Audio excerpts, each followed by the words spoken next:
James and I are coming to Boston's Schubert Theater for a live show on November 2nd. Tell them about what we have planned, James.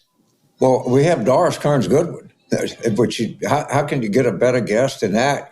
You know, right before the election. Doris can go through Lincoln. She can go through Roosevelt. She can go through Kennedy. She can do everything. So it's going to be November 2nd. And all you have to do is go to politicon.com/tour and get your tickets for November 2nd at the Schubert Theater in Boston, Massachusetts. Don't wait. They're going fast, and we want to see as many of you there as we can. So head to politicon.com/tour now to get your tickets.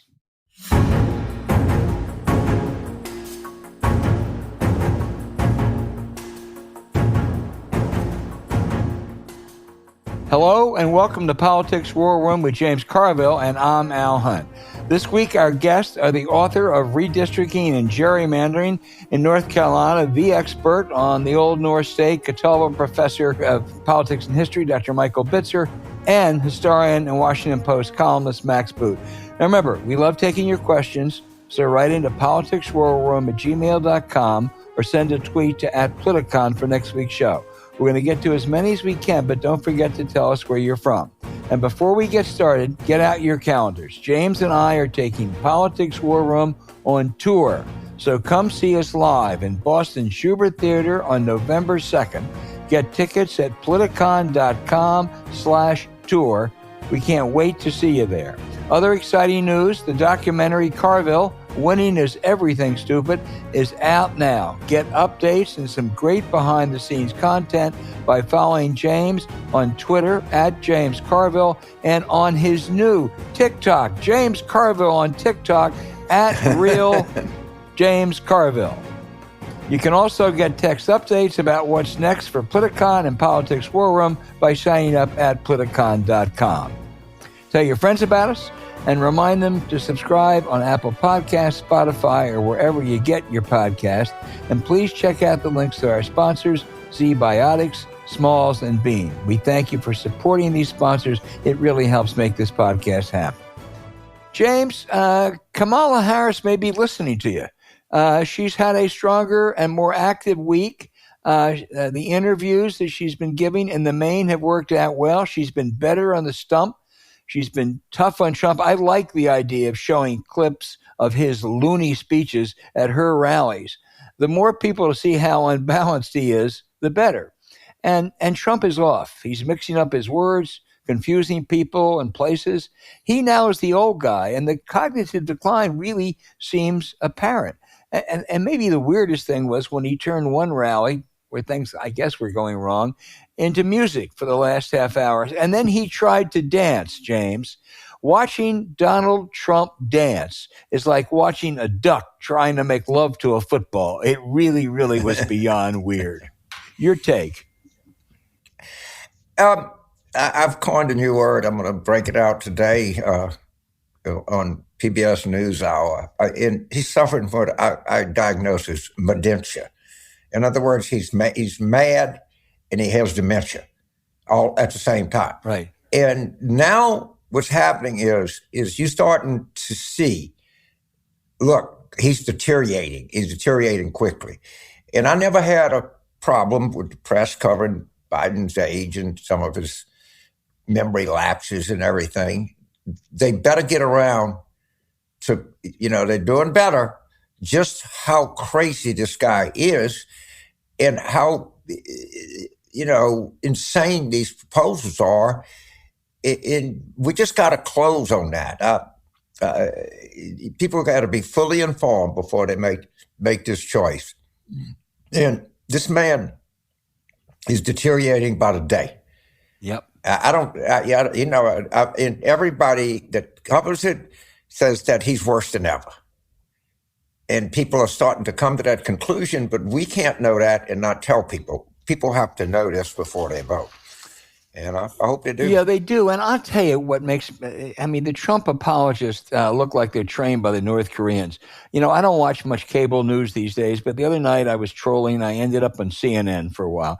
It's a network with huge problems. They have a couple of terrific primetime anchors in Caitlin Collins and Abby Phillip, and they're doing a roundtable conversation, which is pretty good, about some of Trump's vicious charges. And one of those Trump apologists, second-rate columnist or commentator named Scott Jennings, said the real issue is all the lies and dirty stuff that Kamala Harris is saying about Donald Trump. What? Trump has called her retarded. That's a deeply offensive phrase. She's a low IQ, insulted her race, suggested she slept her way to the top, and the problem is Kamala Harris's lies? I think not.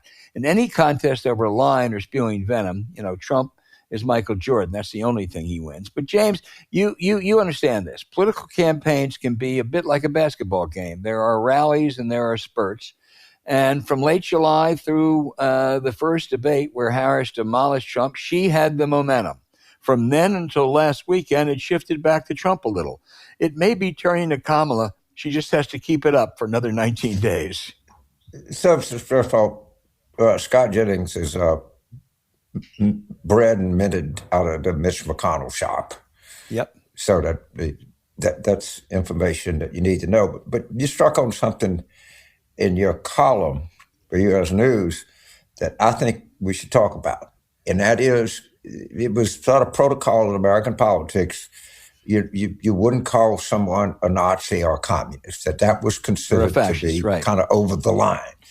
And you argue, and I would say persuasively, that it's okay to compare Trump to Nazism. Let's share your column or some of your insights. Talk to our audience about that. Well, first of all, there are learned people who are doing that, who didn't use that term loosely. I mean, Mark Milley, chairman of the Joint Chiefs of Staff, told Bob Woodward that at his very core, he is a fascist. Scholars like Timothy Steiner and Jason Stanley have written about it. And it's not, as Madeleine Albright wrote, fascism is not an ideology. Trump has no ideology except self. But what he does have is he's willing to do anything to hold and seize power. He views his role in government to punish his enemies. He believes in the big lie. He thinks the big lie works if you tell it often enough, i.e., the 2020 election was stolen. It demonstrably was not. But he's now persuaded 70% of Republicans that it was. So I think he meets any definition. I mean, I don't think there's going to be genocide. I don't think he's going to invade foreign countries a la Mussolini. But I think he really is a fascist. And I think people have to face up to that, James. Well, first of all, I don't know that he won't try. All right? Yeah. You know all the stuff that he has tried before. And, and people around it says you can't do that. But we shouldn't assume anything. All right. And he's out telling you that he's going to arrest people. And I did an interview this morning with the Times of London. And I said, fascism. He said, well, James, you can't say that. Well, I'm not saying it. General Mark Milley is saying it. Right. Okay. Or Donald Trump is saying it. Right. We got to get over this. That there is some magical line that we shouldn't cross. With Donald Trump, there's no line he doesn't cross. So why is he unconstrained by crossing any line that he wants to? But we're not supposed to say that. Why, and I come back to the theft of his medical records in January of 2017 from Dr. Bornstein, executed by one Keith Schiller. And he's out pontificating on Vice President Harris's allergies. Sir, would you haven't released anything. In fact, you stole your medical records. Do you know where they are? Do you know anything about them? I mean, let's don't pussyfoot around here. Let's go right after it. And I'm telling you, the press, hopefully they are coming around to, quit this fake even-handed. On one hand, one is a Nazi. On the other hand, one had some ill-considered statements in her past. Okay, it's not the same thing. Not at all. Not at all. Not at all. I'm sorry. It's just not. Yeah, I quoted in that piece from an OSS psychological profile of Hitler in 1943. And when you read it, and I would invite anyone to do it, written by a Walter Langer in 1943 for the OSS, it sounds like Trump. I mean, it's not the anti-Semitism stuff. It's just the big lie and the insecurities. But it's right. It's up to the press to start to write about it, as they did, as you say, about Biden. So Nazism is a bastardization of National Socialism. Mm-hmm. Okay. Understand that the second word was a big part of it. They were for Germans, okay, not anybody else. The Nazis were very socialistic in many ways. They had mandated vacations. They had all kinds of stuff. They used to call it the Herrenvolk. I can't speak German, but for people like us. And they were on the scale of socialism pretty goddamn high. We tend to forget that. We know the nationalism that was so elemental to the entire lunacy, but the socialism was a big part of it. Yeah, it was. Okay, anybody from the media, from the press out there who are listening, you got a job to do in the next 19 days. Just tell us. Just tell us how Trump appears. You don't have to make it anything else. Just tell us. Tell us, right. Right. And quit talking about, but she didn't go to the Al Smith dinner, James. Or you're not doing as well as you should among young black males. Oh, God. I could get that question 20 times a day. Yeah. Somebody sent me a poll today. We're winning college white males by 20 points. That's a demographic we don't generally do that well in. Yeah, yeah. I think the big story out of Election Day, is going to be what it hadn't been a while. It's going to be the white vote. Yeah, I agree. Still 7 out of 10, almost right around 7 out of 10 people who vote. Okay, guys, we have 2 more shows. They're going to be big ones, I promise you.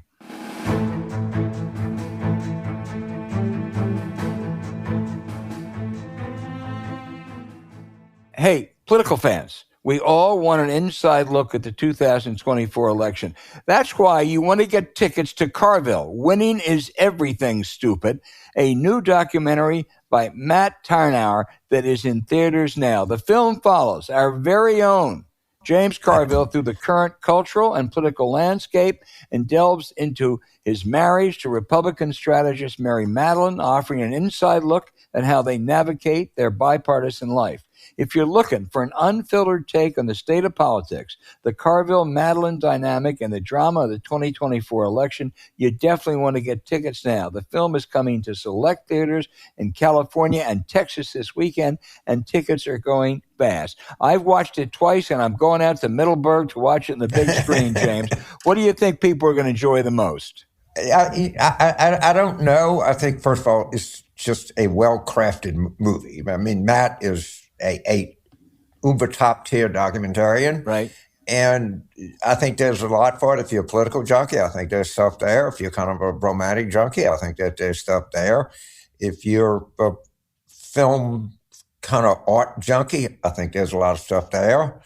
But I know it's about me, but being inclined to say that, but it's a well-made movie. I mean, that's a minimum. I mean, it's about any stretch of the imagination. He just done an elegant job of weaving a lot of different threads together and holding the viewer for the entire 92 seconds of the film. I think it's 98 with credits. Minutes, James, not seconds. Minutes. It's just so damn good. It seems like seconds. It does. It absolutely is all the above for anything you want. And if you happen to be a tech freak, a technology freak, you can watch 2 people who have not the slightest idea about technology, namely the 2 of us. I thought that was one of the highlights of the movie, just how technically inept we were. It was, Evan Osno is going to like it because Evan had a pretty good bit of FaceTime on there. Yeah, man, he's good. He's got a good piece on Kamala Harris, by the way. So you get tickets now at carvilledoc.com/tickets. That's carvilledoc.com/tickets for updates and some great behind-the-scenes content. Follow James on Twitter at James Carville, and get this now, his new TikTok at Real James Carville. James on TikTok. You don't want to miss it.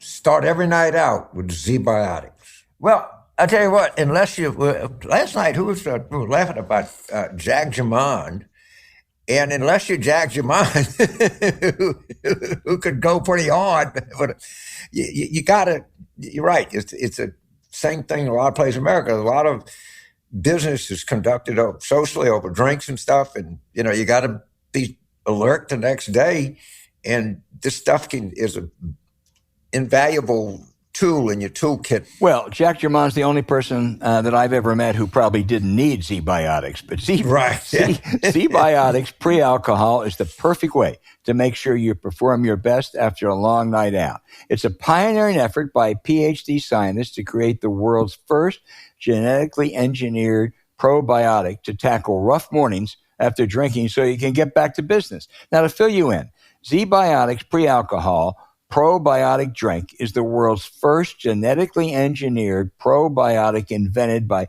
PhD scientists to tackle rough mornings after drinking. Now, here's how it works. When you drink, alcohol gets converted into a toxic byproduct in the gut. It's this byproduct, not dehydration, that's to blame for your rough next day. So pre-alcohol produces an enzyme to break this byproduct down. Just remember to make Zbiotics your first drink of the night. Drink responsibly, and you're going to feel your best tomorrow. Thanks to Zbiotics, James even goes on long runs after his long nights, and that's with crazy humidity. Every time we have a Zbiotics pre-alcohol before a drink, it makes such a difference. Now, after drinks, if you go to a client dinner or going out with a source, you can jump into action right after waking up. So join us in feeling ready to go with Zbiotics, whether you're writing all day, exercising, or even going in front of an audience. Zbiotics is the MVP when it counts, so make sure it's in your lineup. Time and time again, we keep hearing about pre-alcohol and wondered what it was actually like. Now that it's been tried, we get why everyone's talking about it. And with their GMO technology, Zbiotics is continuing to invent probiotics that will help with the everyday challenges of modern day living. Go to zbiotics.com/PWR to learn more and get 15% off your first order when you use PWR at checkout.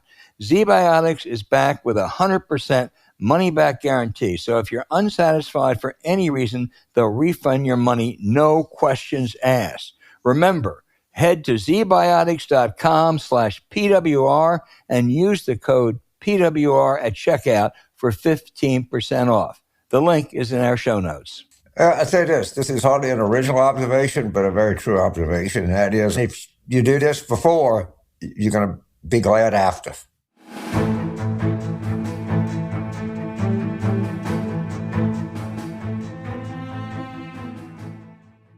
Hey, James, our guest is Michael Bitzer, chair of the political science department at Cadalba College in Salisbury, North Carolina, writes the influential Old North State political blog and knows everything about politics in the state of North Carolina. First, Michael, two-tier question. How are your friends and folks in Western North Carolina recovering from Helene? And we are a political show, so I have to ask you, those 25 affected counties have 1.7 million votes, disproportionately Republican. Is it going to affect the vote in the Old North State?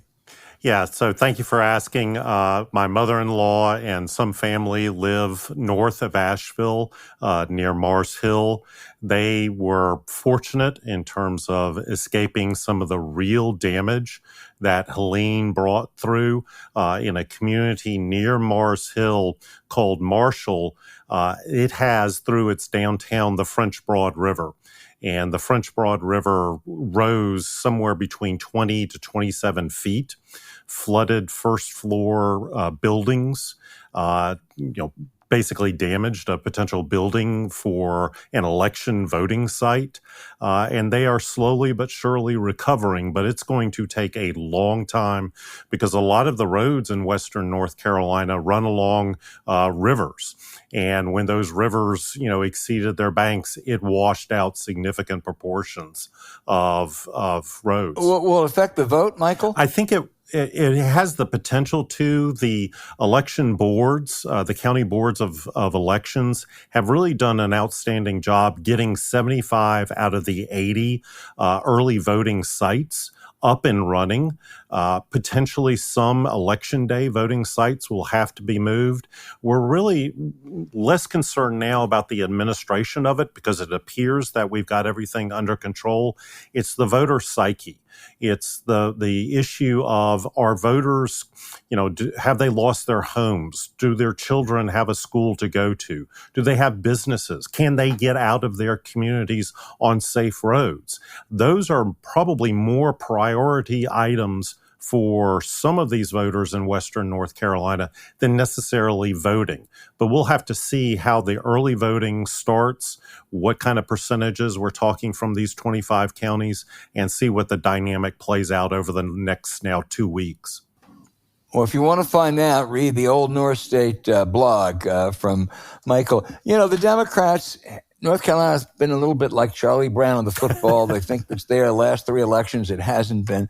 For Kamala Harris to win down there, if she does, it'll be narrowly. We know she has to do well in the big counties, Mecklenburg and Wake and Forsyth, et cetera, and blacking up. But what are you looking at? What do you think would tell you as you watch returns come in that will say, okay, this could be the first time since 2008 the Democrats win? Yeah, I think they have put in so many resources and infrastructure. It resembles to me 2008 when Obama was able to swing this 12-point Republican state to barely 0.5% Democratic win. And she's got 25 field offices across the state. I think the campaign recognizes that it's a turnout game. They have to get black voters in central cities to up their game. They have to focus on black voters in rural eastern North Carolina. And they also have to be competitive in what I call the urban suburbs. I think what I'm going to be watching for is what's the turnout dynamics like, particularly in Mecklenburg County. That's kind of been a sore spot for Democrats to get turnout levels at the state level. And that means if they're meeting the state level or perhaps exceeding, that's a good sign for Democrats. Right. The Republicans, gubernatorial candidate is Mark Robinson. I don't have time to tell all the stories about the scandals and terrible things he's been through. I assume that he's going to lose this race by double digits. Is that going to affect the presidential race and other races, Michael? I think it has a potential because if you combine the pretty significant defection of Republican identifying poll respondents who say they're not going to vote for Robinson, and layer on top of that the Nikki Haley Republican primary voters as well, that could be a lethal dimension for Donald Trump and potentially for Republicans down the ballot, particularly for important races like Attorney General, Superintendent of Public Instruction, a lot of offices we elect statewide here in North Carolina. And you elect them in presidential years. James Carville. So, Prof, Morgan Jackson, I think, told me this earlier this week, if I remember right, that Haley got 277,000 votes in North Carolina, and she had dropped out of the race against Trump. 250,000, yes. It's a 250,000. Okay, maybe I heard Morgan wrong, but let's do 250,000. I know it's impossible, but that vote's going to go somewhere. Some of it will go to Trump, but some of it won't vote, and some of it is going to go to Harris. I mean, it just makes sense if you're already out of the primary. Yes. You're not running ads. You're not doing anything. You're not doing town halls. You know there's no chance, and you get 250,000 people vote for you in a state where 30,000 votes and everything in the world to you. I mean, is that something does Morgan have a point that this is something worthy of notice? as you evaluate the state? I think this is the great unknown, to kind of quote Donald Rumsfeld. I think if you look at where those votes came from for Nikki Haley, above her 24 percentage points, you're talking about the major urban counties, the Mecklenburgs, Orange, Wake County, Buncombe County, but you get into some really solid Republican areas like Union County, like Cabarrus County. She got above her state average in those two counties, and they tend to be solidly Republican. Cabarrus County is moving more and more competitive, but if Union County is giving her 25% of the vote, that's a danger sign.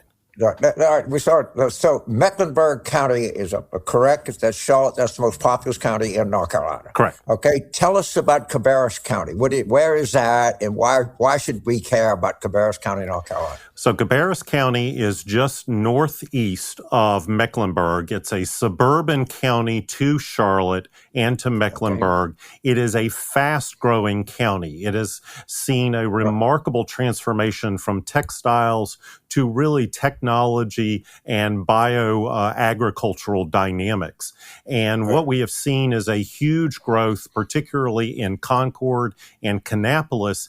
And that county had been a solid Republican surrounding suburban county. It has moved much more competitive to where in 2020, Donald Trump got 55% of the vote.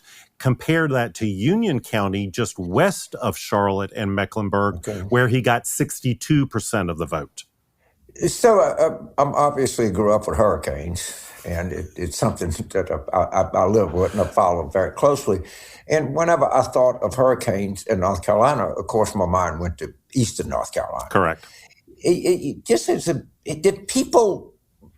Well, there's some people that say, well, this could happen and we're not prepared for it in Western North Carolina. Were there some kind of Cassandras out there before, or this just took everybody by total surprise?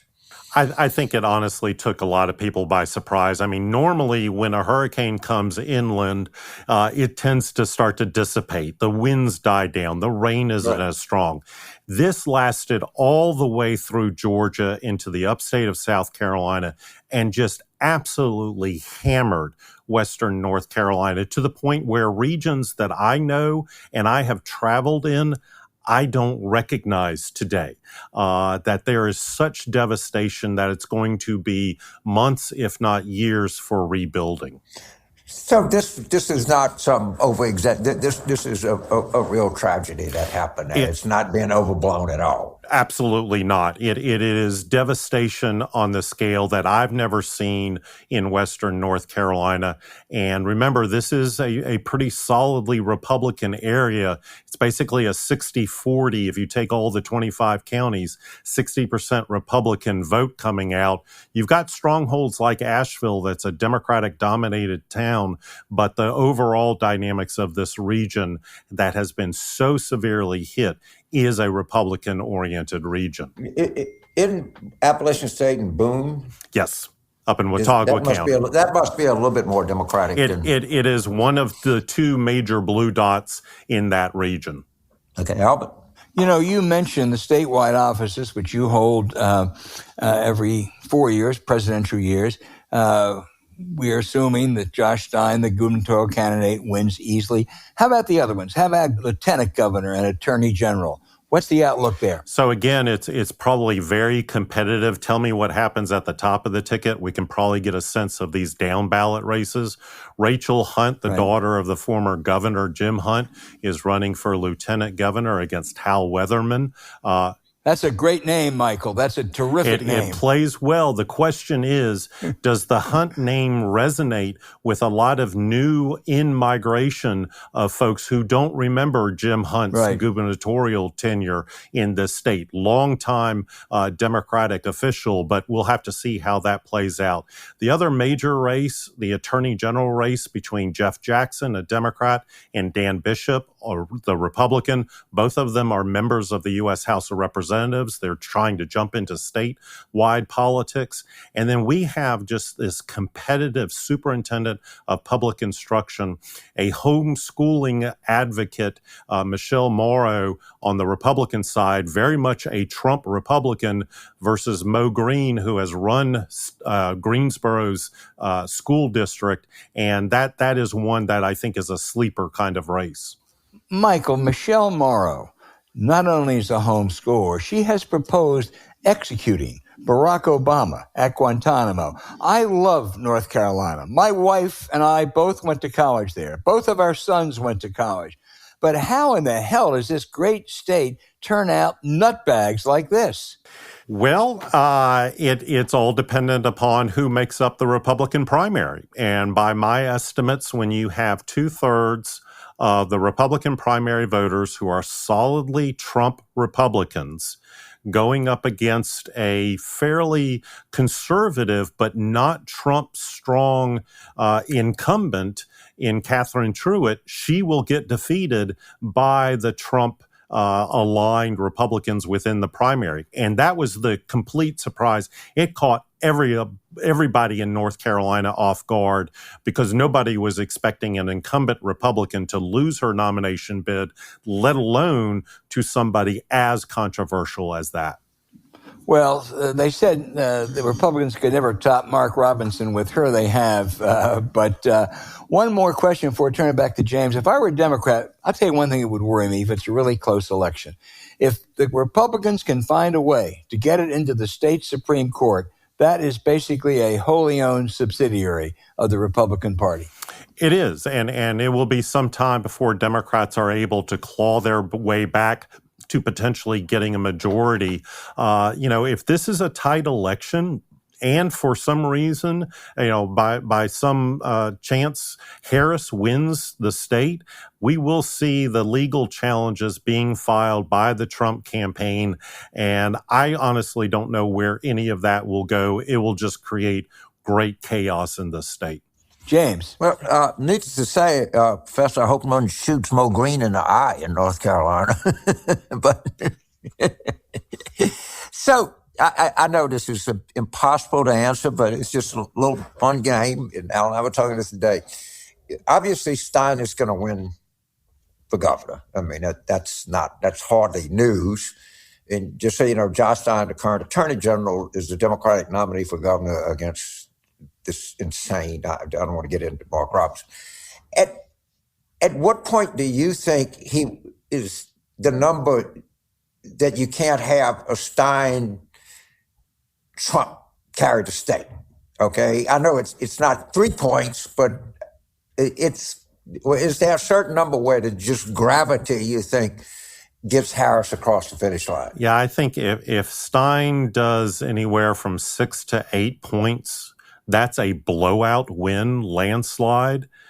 Right. And I think that might be the cutoff point to where Harris potentially does pull something out, and it would have an impact down the ballot. If you're talking about a Stein double digit, which would be absolutely insane. I mean, we'd have to go back to 2004 with Mike Easley having a 12-point win as a Democratic governor compared to a 12-point George W. Bush win in that same election to have that kind of dynamic. Right. I mean, no one holds us to this. We're just theorizing because we've never been faced with anything quite like this before. But Professor, I'm so glad that you were able to come on the show and were able to go through politics and disaster and all the other things that we care about. So thank you very much. Albert, you got any final words? No, here? I just want to tell Michael we're going to stay in touch for the next 3 weeks. Don't tell my wife I said that, but you're at the second best university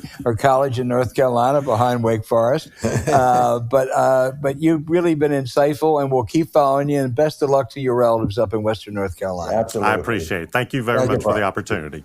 Yes, sir. Okay. Thank you, Michael.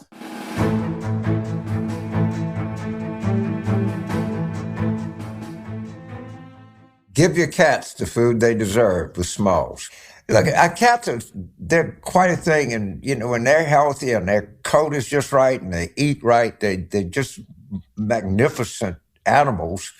And what I kind of like about cats, I've grown very fond of them as got older. You don't choose them; they choose you. They're very independently minded animal, and I've come to really love cats. You're damn right. I'm going to feed him. I'm going to feed him this stuff and feed him a lot of it. Or her. Or it might be her. Yeah, I'm going to get small for sure. Right. That's why we're proud to support Smalls.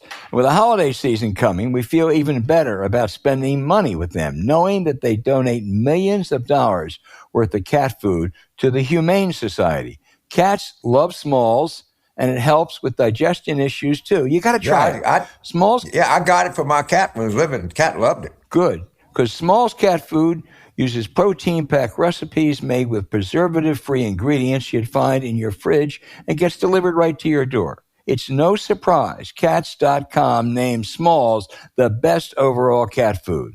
The reviews are unmatched. One that resonated was Jennifer M's experience with her cat. She said, quote, after every feeding, he gets this burst of energy and starts running around the house. And his fur is softer and more vibrant with higher contrast. Honestly, I wouldn't recommend anything else. Thank you, Jennifer.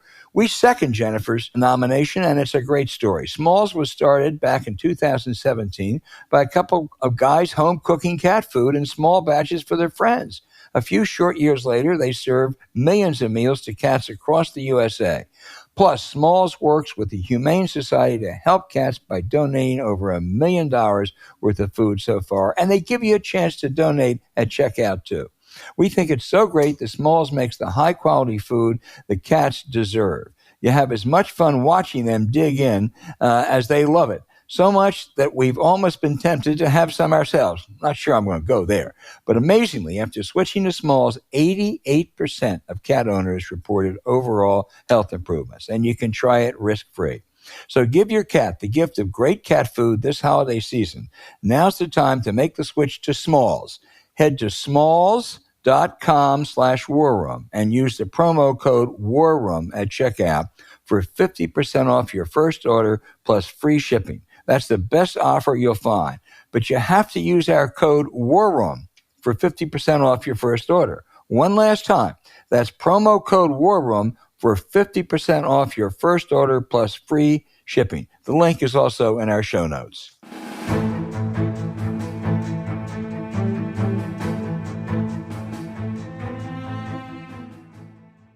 Hey, James, our guest is Max Boot, a fellow, national security fellow at the Council of Foreign Relations, a columnist for the Washington Post, and an author of the most acclaimed book on Ronald Reagan, his life and legend, at least since Louis Cannon. Max, you started this book. First, thanks for being with us. You started this book 10 years ago. Now, tell me if I'm right. My sense was that you began it as a Reagan admirer, and you came away with a mixed view, that Reagan wasn't the historic figure that many conservatives had celebrated.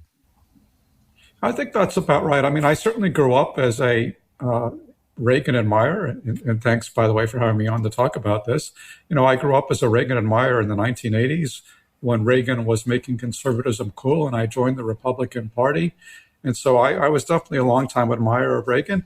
And I think for the extra objectivity that I was able to bring to this book, I think I owe a debt of gratitude to Mr. Trump because he led me to leave the Republican Party and become an independent. And so that was actually in a lot of ways very intellectually liberating because I was able to look at Reagan and the Republican Party and recent American history, I think, much more objectively than I had done before. And so was able to provide, I think, a much more balanced picture of Reagan than I would have done if I were still in, my Republican mindset. And so I was able to show both his achievements as well as his failures, his strengths as well as his weaknesses, and produce an account that was neither a hagiography nor a hit job.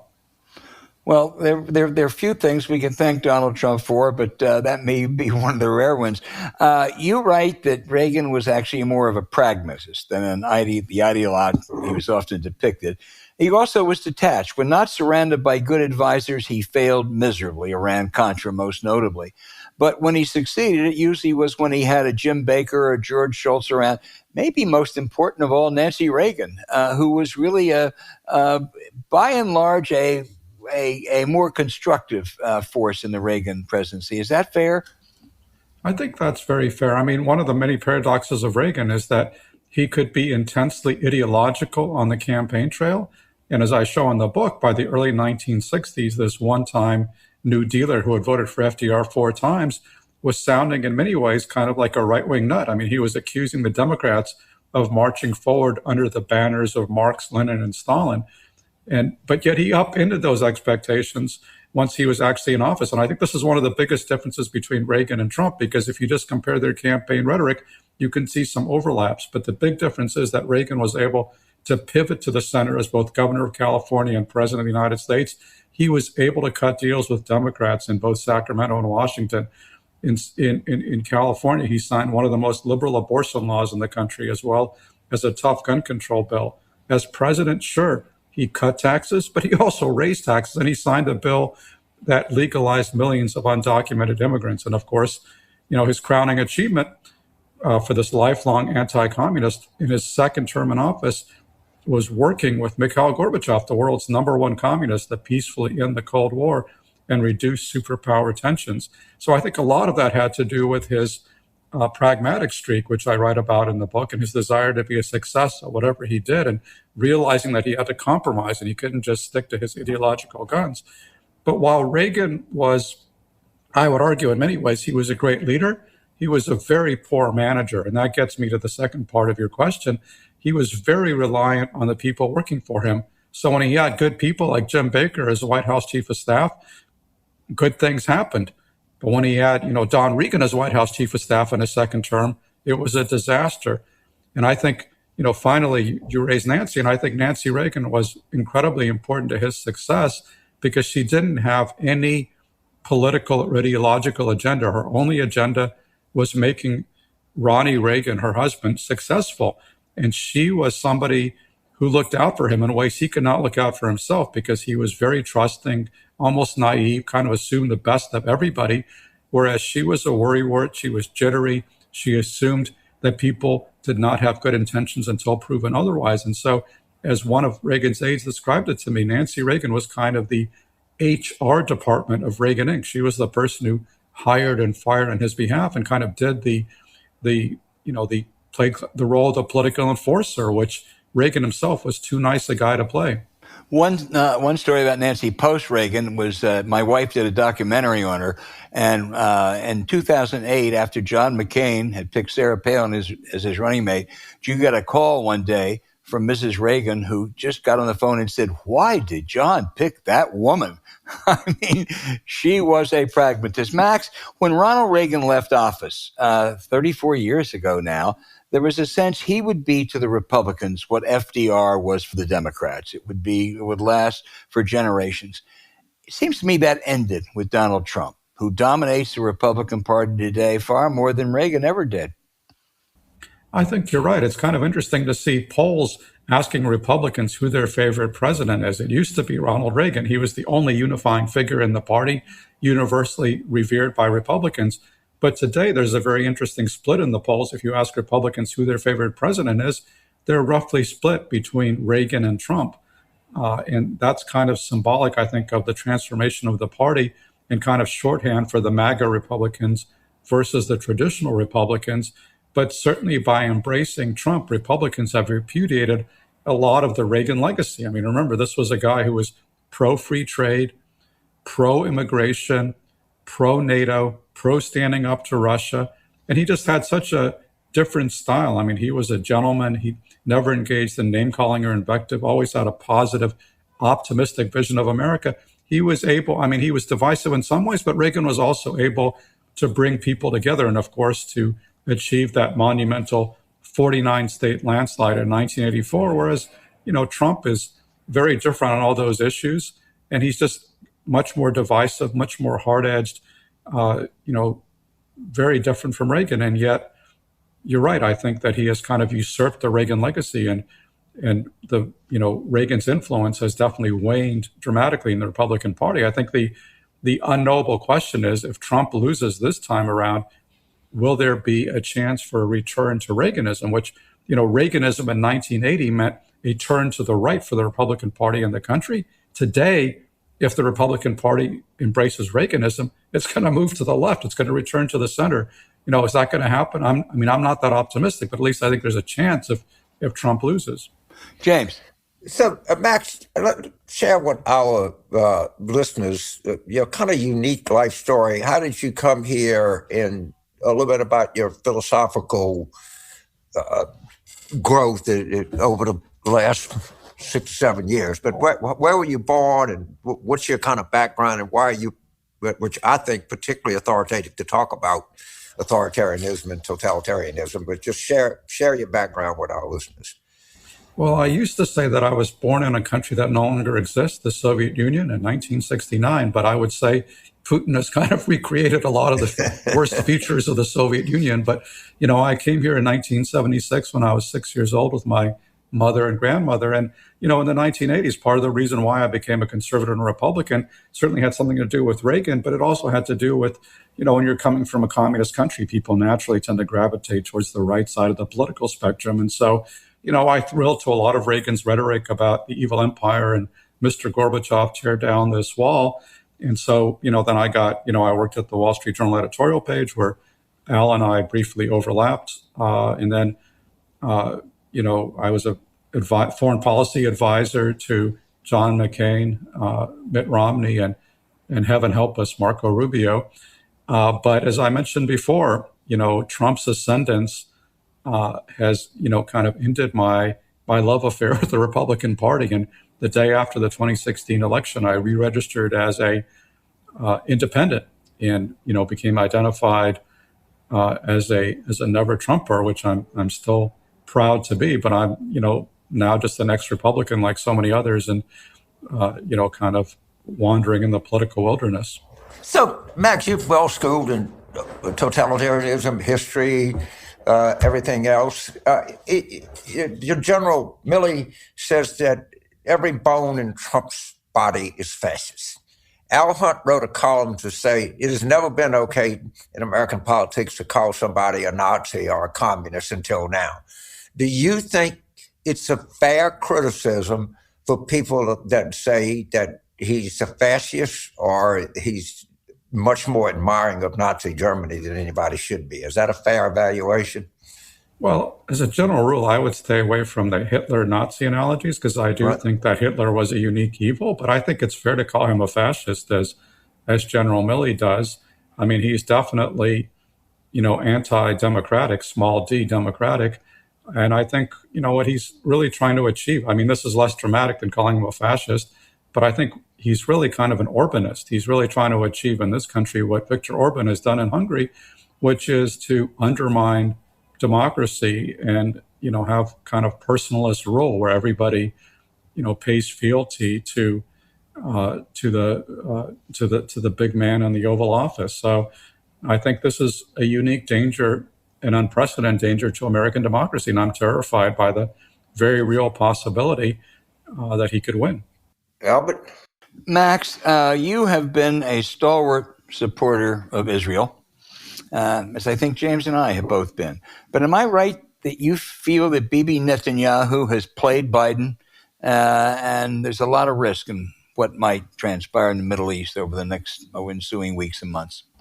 Yeah, I mean, I'm a supporter of Israel. I'm not a supporter of Netanyahu. And in fact, I think he is doing, grave damage to Israel's long-term interests. I mean, he's kind of a Trump-like figure in that he's undermined Israeli democracy. He's cast his lot with the most extremist right-wing elements in Israeli politics, people who should have no place in the cabinet, but now have positions of major influence. And of course, he's a completely failed leader. He failed to stop the October 7th assault, the worst attack on Israel in its history. And yet he has managed to stay on as leader and has continued this punishing war in Gaza and now expanded a conflict into Lebanon. And, Israel has a right to defend itself, but I just don't see enough concern on the part of the Israeli government with collateral damage, with civilian casualties. And I also don't see an end game. I don't see where this is going.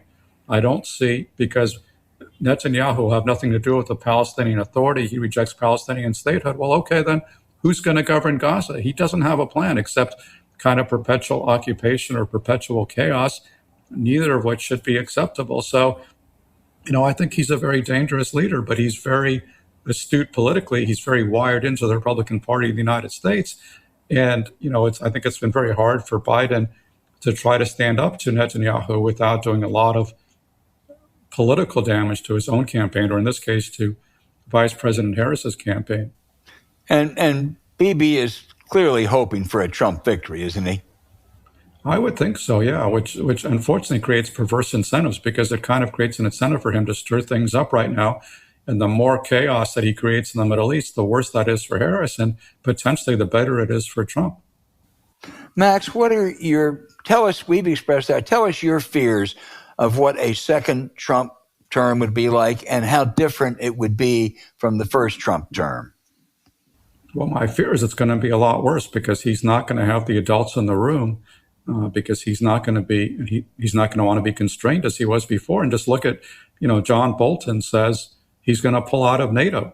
He says he's going to impose tariffs of well over 20%, which is going to spark a massive trade war and do huge damage to the U.S. economy and the global economy. And of course, he's vowing vengeance on his political enemies. He's vowing to use the military against his foes and protesters.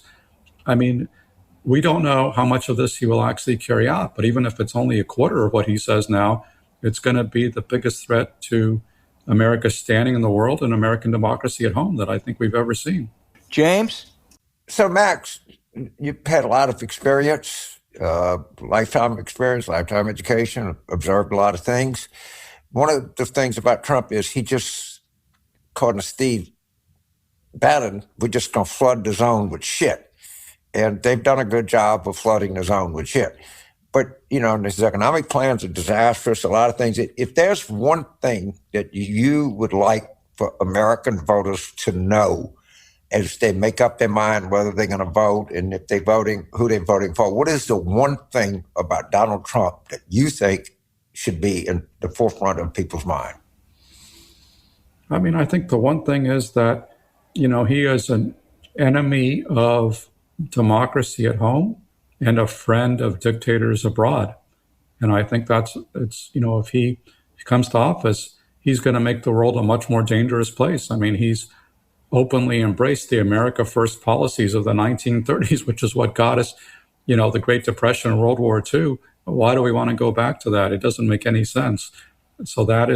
And yet that is what he is promising. And I can sleep easy at night with Vice President Harris in office, because I think she's in the broad tradition of American leadership since 1945, and Trump is not. I think he's a huge danger to American democracy and American security and American prosperity.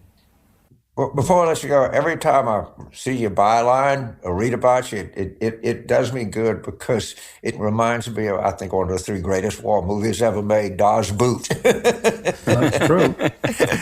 Okay, so every time I see your name, I think of Dodge Boot, because I just think that was such a well done film. It was really remarkable. But I should demand royalties if people are viewing it because of my name. You should, because it sure does me. But congratulations on your book, and appreciation for the fact that you've used your considerable platform and experience to speak out and try to save the United States Constitution. Because I actually think that's just really, I think if this guy gets elected, you can kiss the Constitution goodbye. I mean, the idea that we have a Supreme Court that has said that he's above the law is, I don't, why did we have a revolution? I mean, it just laid waste to who we are. But one way we'll ever get it back is vote for Harris. Thank you so much. I'm down with that. Thank you. I second everything. And everybody out there, I can't wait for Max's columns, which appear periodically in the Washington Post. You're one of the best columnists in America. And the book, Ronald Reagan, The Life and Legend, is really worth a read. I really encourage everyone out there to get it. Max, thank you. You've been a terrific guest. Thank you, sir. Thank you very much. Really appreciate it. Pleasure to be on. Thank you. Thank you.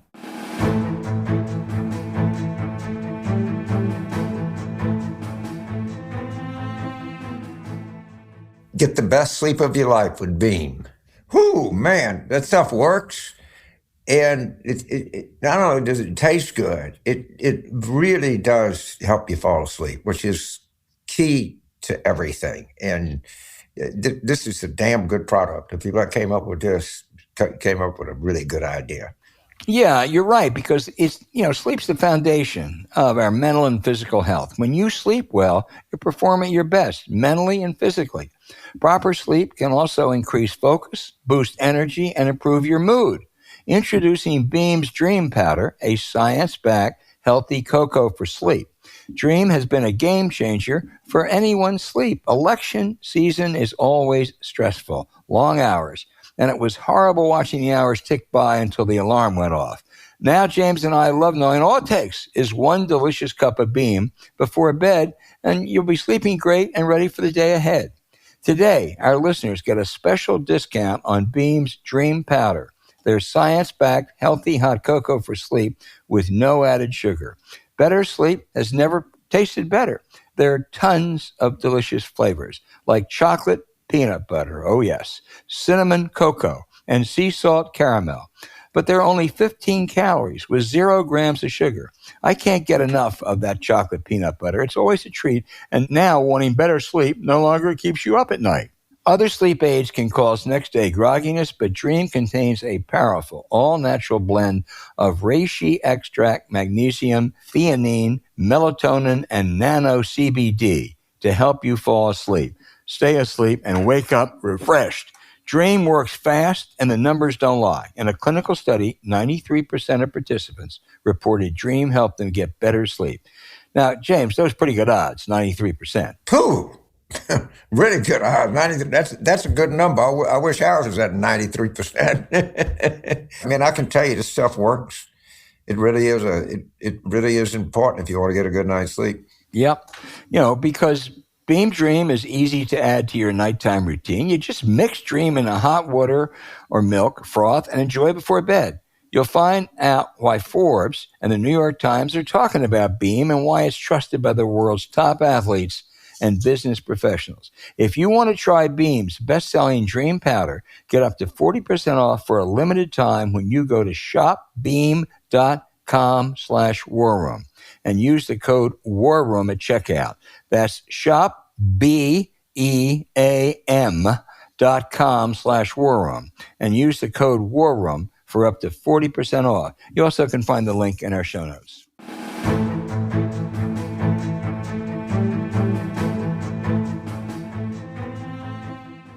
Hey, James, now for the outrage of the week. My outrage for the next 3 weeks is to remind our listeners of the existential danger Donald Trump poses. I've heard a Republican or two say, well, you call him a danger, but we got through 4 years in the White House. He didn't really do all those things, did he? Yes, he did. He tried to get the Republican U.S. attorney in the Southern District of New York to indict his adversaries like John Kerry. The prosecutor refused, and he was fired. To this day, he's unwilling to admit he lost the 2020 election and incited a violent coup to overturn the result. First time in American history. There's nothing more fundamental to a democracy than free and fair elections. And it would be much worse in a second term. He's already told us that. He knows better how to break the rules, the laws. He's going to surround himself with pliant sycophants with no guardrails. James, as we discussed, we both called him a fascist. In more than a half century of writing about American politics, I've never called any politician something like that. But if he talks like a fascist, threatens like a fascist, lies like a fascist, the odds are pretty good it's a fascist. It's not a cliche or partisan posture to say that a Trump presidency really is an existential danger to America. So I don't expect you to comment on this because I'm going to comment on one of your former employers, and that is Bloomberg Business Week. And I think that Michael Bloomberg is one of the great mayors in New York. I think they have many talented journalists on staff, for sure, Tim O'Brien, Matthew Winkle, people like that come to mind. But I'm going to show you if this country goes to hell in a handbasket, or which it might. This is, I took a screenshot. Trump says Pennsylvania top focus on election night. God, man, with that kind of insight, how can you beat that? Trump says growth to outpace fear debt, inflation agenda. Trump media gets sky-high valuation as bettors play the election. They did an interview, which I get a good job with Trump, and they made a big issue that Harris didn't do the Bloomberg Business Week interview without mentioning the fact that she did the debate. She wants to do more debates. She did 60 Minutes. She did 1,000. But if you don't sit down with me, it doesn't count. And I just call out Bloomberg Business Week, with your even-handed, on the other hand, coverage. Yeah, one person wants to suspend the Constitution, and the other person, come on, James, said some kind of ridiculous things when she ran for president in 2020. It's not the same fucking thing. And quit all this goddamn, but Roosevelt was actually mean to the Japanese, James. I mean, he cut the oil off. You got to admit that. And you want to talk about Nanking? Well, we had slavery in America. And all these goddamn, but I can stand here and tell the truth. That's all that I can do. My message to these people is go fuck yourself, all of it.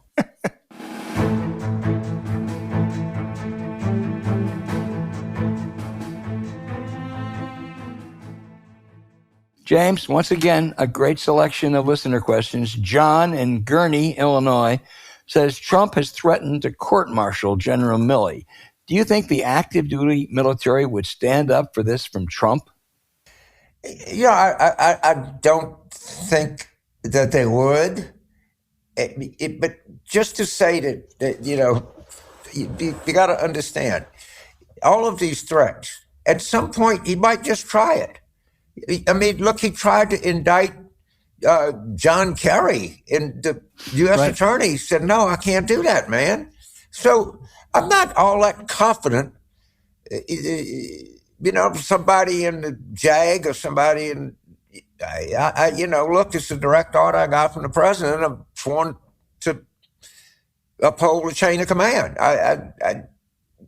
They probably wouldn't like it, but who knows what professional soldiers will do. They're pretty schooled in the chain of command. And you're putting a mad guy suffering from dementia as commander-in-chief. This is what you're doing to all these young people that are serving the military. So I just can't. Yeah. I've gotten to the point now where I know people that are, these people that are voting for Trump, I can't deal with it. It's just almost impossible. I'm the exact same way. I even have some family members that I can't deal with. Not my own family, but cousins. Gary in Las Vegas, Nevada, says the military brass named Milley called Trump a total fascist to the core and the most dangerous person to lead the USA. Why hasn't this been more headline news on major networks, and why do Democrats not put this all over the airways with comparisons to notable fascists? Other than Mark Milley, James, you and I have been out front. We think the term fascist applies to him. I'm not sure it's something that Harris or Walsh should say, but I think it should be on the agenda, and I think the Milley story ought to get more attention. Mark Milley served with him. He was the chairman of the Joint Chiefs of Staff. And he said he's a fascist to the core. My God, what more do you want? I couldn't agree more. And everyone should do themselves a favor and just look up General Mark Milley, look up the Wikipedia entry. This is one of the finest soldiers to serve in the United States Army in this century, easily. And what's driving me crazy, where is General Mattis? Where is Rex Tillerson? Right. Where is George W. Bush? These people know better. They've seen it. Right. They've seen it up close. And, of course, they give all kind of off-the-record quotes and that kind of stuff. Get your ass out there on the front lines, man. For God's sake, what are you waiting on? You're absolutely right. This is not Romney versus Obama or Clinton versus Dole. This is an existential threat, and James Mattis and others know it. And I think it is, frankly, and I hate to say this about a revered Marine, but I think James Mattis in this instance is being cowardly. I do too. I mean, and he's anything in his career is anything but to not say something now is just it's unbelievable. And let me say, a lot of people, it's not like you don't have people coming out ahead of you. I mean, Dick Cheney, for God's sakes. I mean, you see all these former people that worked in the Trump administration stepping forward. And I look, anybody can make a mistake, okay? But you certainly don't double down on the biggest mistake you ever made. Yeah, if you look back over it, you'd say, well, I shouldn't have gone to work for him in the first place. But you did. At least you're trying to correct it. And I'm just waiting. I don't know what I'm waiting on those people to just come out and say, that's it, I can't take it anymore. And I think it's going to be somewhat valuable. I mean, we think we can penetrate some of these Republican areas if we get these people to come out. And I'm just waiting for them to come out. I agree, James. General Mattis, we're going to be watching you every day. Please deliver for us, will you? Us being the country. Greg in Atlanta says, James, are you still involved with American Bridge? And you can comment on what you all are doing this election cycle? Well, yes, I'm still involved with them. In fact, we had a fundraising luncheon yesterday in Philadelphia. We are concentrating on 77 counties in Michigan, Pennsylvania, Wisconsin, all outside of the Philadelphia, Detroit, Milwaukee media markets. And these are counties that we're probably not going to win, but we cut the margin. We were able to cut the margin somewhere between 4 and 6 points in 2020 compared to 2016. And, I can't tell you it's going to work again, but it worked before. And we got it down pat, and we're working away. And, it's one of these things that doesn't show up in the spending reports, but in Pennsylvania alone, we're probably spending $40 million. And like I said, none of it in the Philadelphia market. So we got a pretty big presence out there. We really do. And cutting those margins in those counties, James, losing by, 68-32 rather than 72-28 is important as building up the margins elsewhere. Very important. And so it's really important. Absolutely. This is Nick in Saratoga Springs, who wants to know, but some point between now and Election Day, do the early voting statistics become more valuable than the current polling data?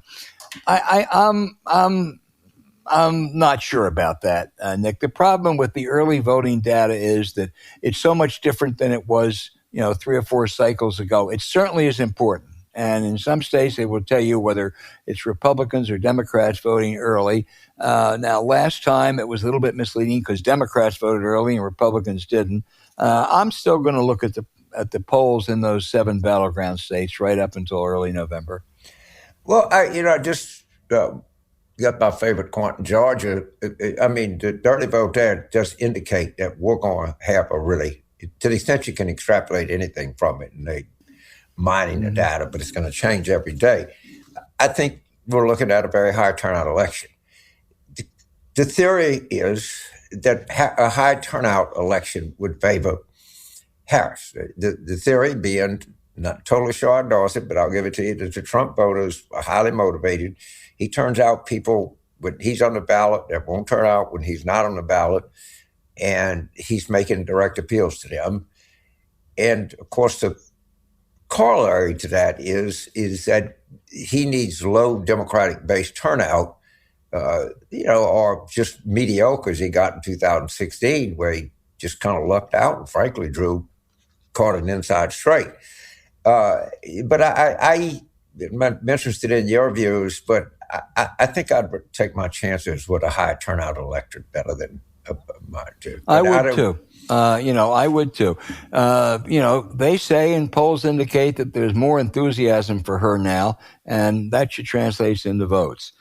Danny in Ogden, Utah, this is something we talked about, said, I'm not seeing Trump yard signs like I did in the previous elections. Is that because the Trump campaign has made a decision to save its war chest for more pre- and post-litigation instead of on campaign signs? James, what do you think?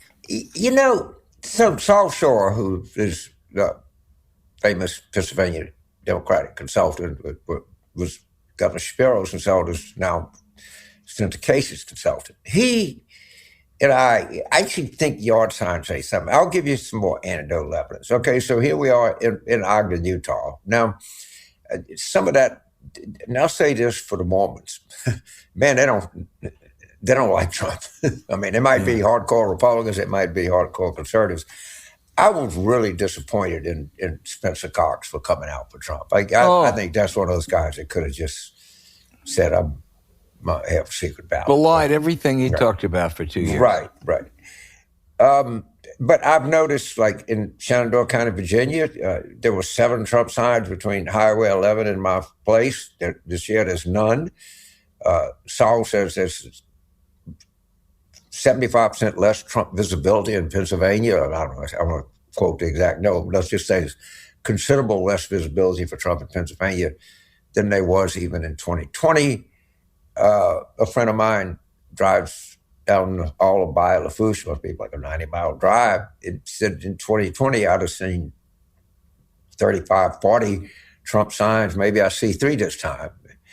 So I keep getting a friend of mine from Georgia, Chris Huttman, who's the best quant in Georgia, but I think his in-laws live in Ohio, and he was startled by how much less visibility that Trump had. And maybe Trump is stealing all the money, and they don't have the kind of sign program, but usually that kind of stuff is self-generated. I don't know what it means, but there's certainly less Trump visibility. I'm pretty certain of that. I don't know how you can quantify it. Well, those are great questions. Send them in. Next week or the week after, we're going to go and do more questions than usual because I always feel badly about not getting to some of the great questions. So we really appreciate it. Didn't get to you this week, send them in for next week.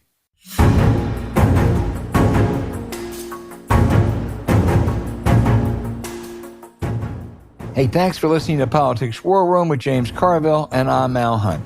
Remember to get your tickets for the Politics War Room Tour. James and I are bringing the podcast to you live on stage at Boston Schubert Theater on November 2nd. You can get tickets at politicon.com/tour, and we can't wait to see you there. As always, send your questions for us by email to politicswarroom@gmail.com or tweet them for next week's show at Politicon. Following this episode, we'd appreciate it if you'd check out the links to our sponsors, Zbiotics, Smalls, and Beam, and our episode show notes. We thank you for supporting them because when you do, it helps make this podcast happen. Now, to keep up with us, subscribe to Politics War Room on Apple Podcasts, Spotify, or wherever you listen. And check out our Substack at politicswarroom.com. James and I are constantly adding new content, so go take a look. You also can find other shows you might enjoy on the Politicon YouTube channel or when you search Politicon on your favorite podcast sites. Remember, please rate the show with a 5-star review. We'll be back next week with another show as we continue our War Room planning.